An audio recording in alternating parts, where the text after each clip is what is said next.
பழசு போச்சு புதுசு வந்தது குபு குபு என போகி வந்தது தட தட என பானம் பொங்குது கரும்பு மஞ்ச காய் தங்குது பொங்கலோ பொங்கல் பொங்கலோ பொங்கல் பசுமாடு காடு நமக்கு சாமி சாமி எல்லாரும் ஒன்று சேர பெரியவங்க வாழ்த்து கூற பொங்கலோ பொங்கல் பொங்கலோ பொங்கல் பொங்கலோ பொங்கல் பொங்கலோ பொங்கல்.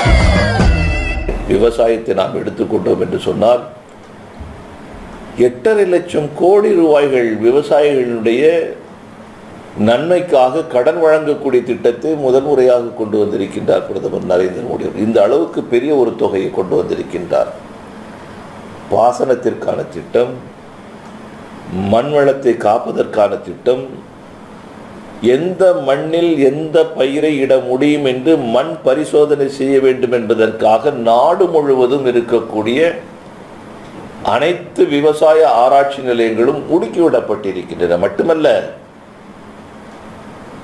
மொபைல் வேன் ஆராய்ச்சிக்காக, மண் ஆராய்ச்சிக்காக மொபைல் வேன்கள் ஏற்படுத்தப்பட்டிருக்கின்றன. இலவசமாக நீங்கள் அதனை செய்து கொள்ள முடியும், மண் பரிசோதனை செய்து கொள்ள முடியும்.